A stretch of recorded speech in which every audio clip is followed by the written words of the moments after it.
Alright everyone, good to see you. Thanks for checking the channel out again. Really do appreciate it. I am Rich. This is 6-String Fun. What I wanted to do today was go over the tune by Chris Stapleton, Starting Over. Great tune. Very simple in terms of chord structures, which is what I think makes, you know, some of the tunes that he writes and performs just so great. Something very simple and making it something really beautiful.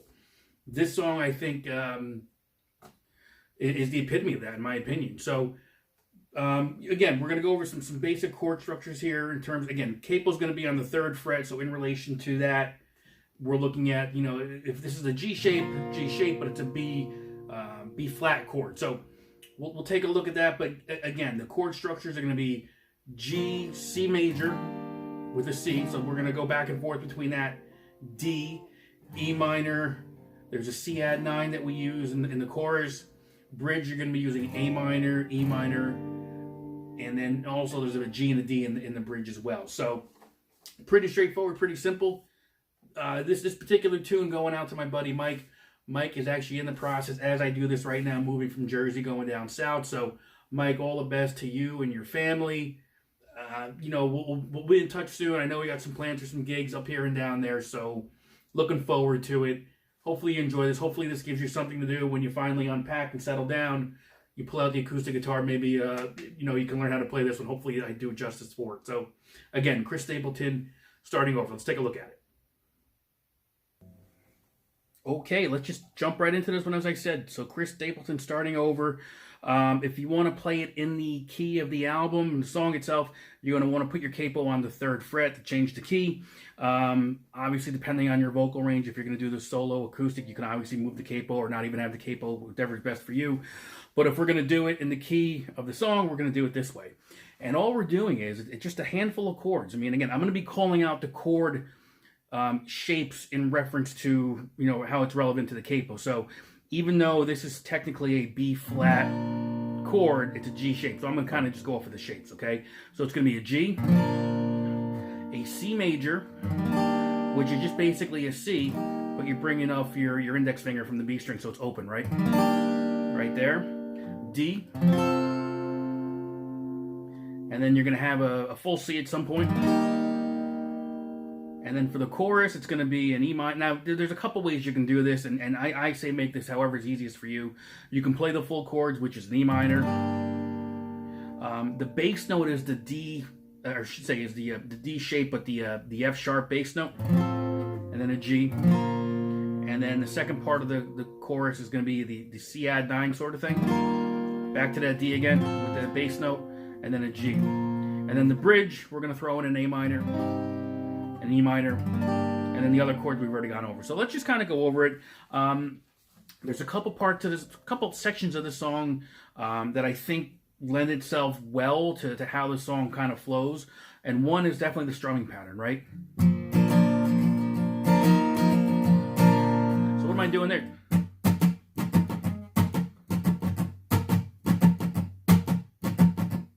That's the basic strumming pattern. So if you put the chords in there,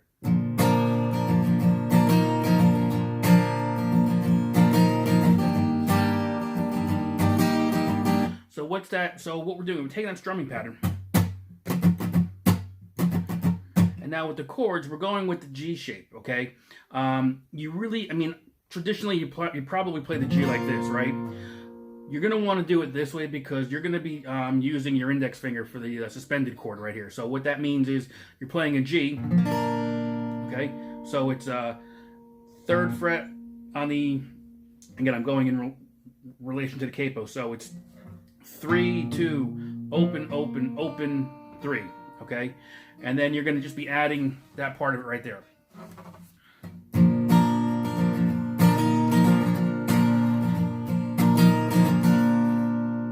To that C major.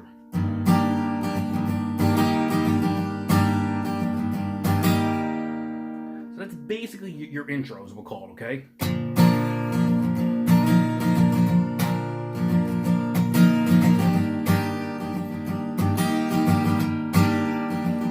All right, you're going to do that twice. And then we go into the verse, which is basically the same chords, okay? I was having a hard time trying to figure out, you know, when As far as the exact rhythm and when that suspended note comes,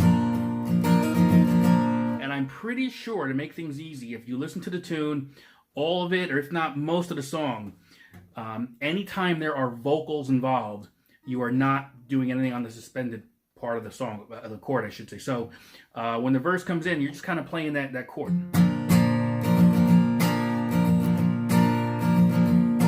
Once the vocals come out, you're going to go into that suspended chord.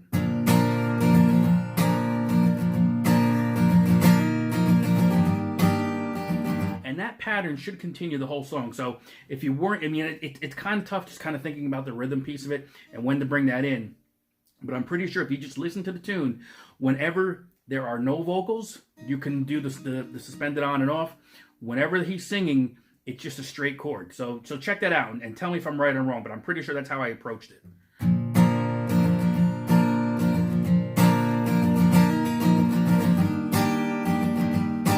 Right, so you're going to do, so the way the verse is going to go, it's going to be that G, then listen for the hammers and pulls for the suspended chord, the C major, same thing, same kind of suspended here, and you go right into the D, right?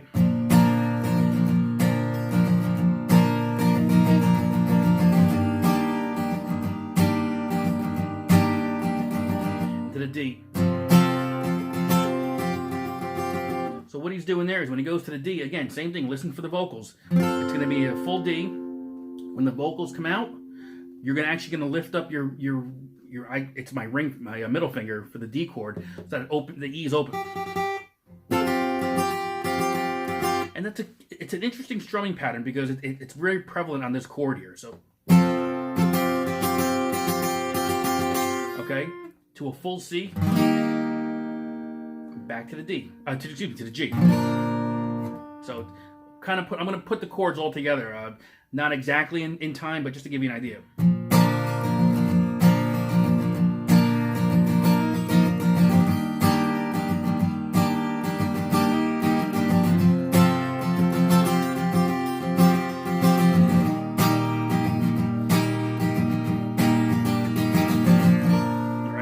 That pattern is going to go around twice. So that verse you're going to do 2 times, okay?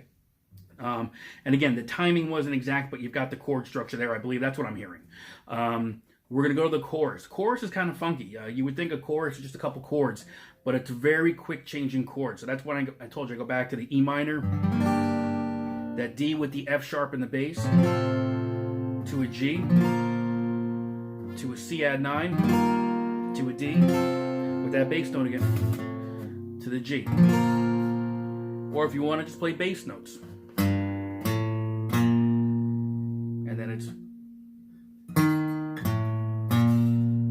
you do it that way too.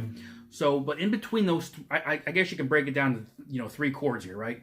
1, 2, 3. In between, you're going to hold that G twice.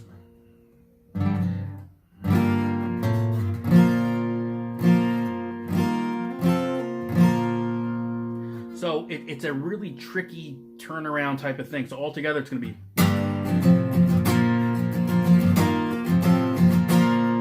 Play that twice.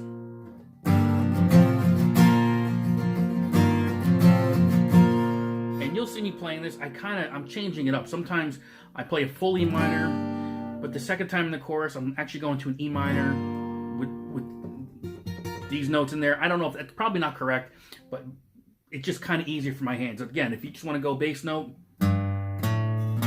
open E string, 2 and 3. And then it's going to be the C. And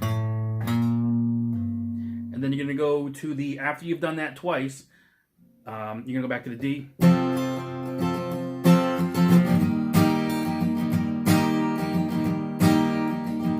Okay, so it's going to be a full D after that. Then a C, and again, listen for the suspended ons and off. Back to the G, and then everything repeats itself again. You go back to the intro. Only going to play the intro once. I call it the intro, but it's the same.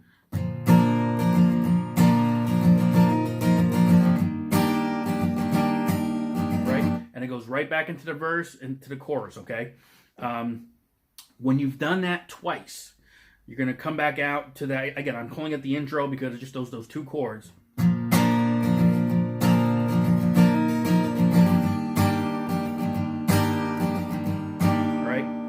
here's the bridge. Okay, the bridge is going to be A minor, A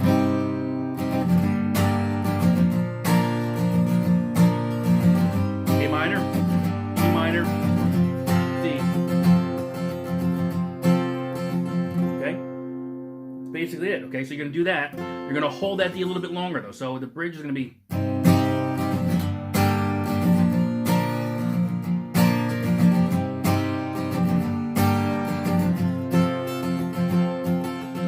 And you're going to hold this a little bit longer,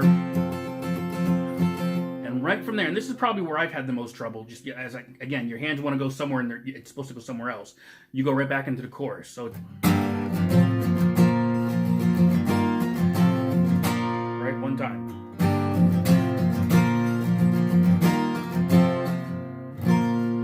And then back to that D.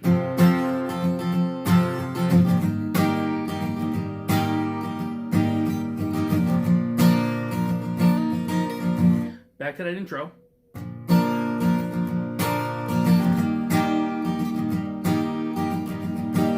All right, and then there's a bit of an outro. Again, you're going to play the same chords, that G and that C7 twice. But if you notice in the outro, he's doing the ooze, you know, it sounded kind of silly me doing that, but you know, the ooze, and during that part of it, there is no suspended on and off there. He's just playing the chord. To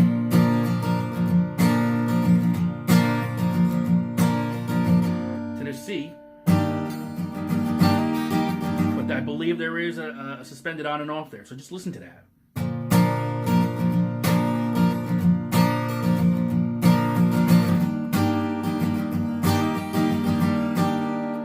So again, I think the signature to this entire song is just kind of knowing when to come in with that hammer on the G.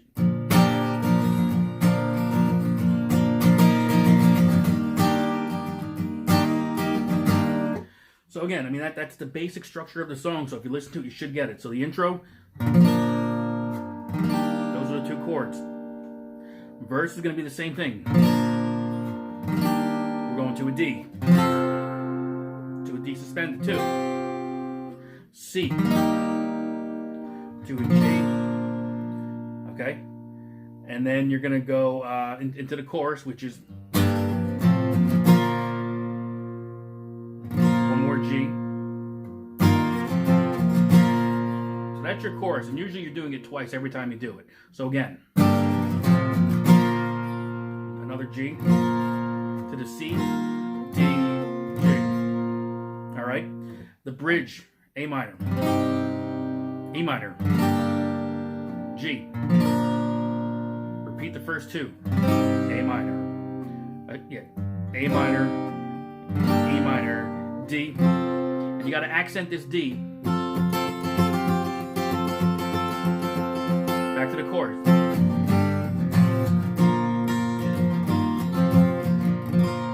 And that's basically the song structure right there. So, I don't think I missed anything, but if I did, please let me know. Pretty straightforward as far as the chord structure. It just, again, it's taking just a handful of chords and just really knowing how to get the most mileage out of them, which I think is certainly something you find in this song. So that said, hopefully you enjoyed this. Questions, comments, concerns, all that good stuff, comments below. Thank you again, and I'll see you in the next lesson.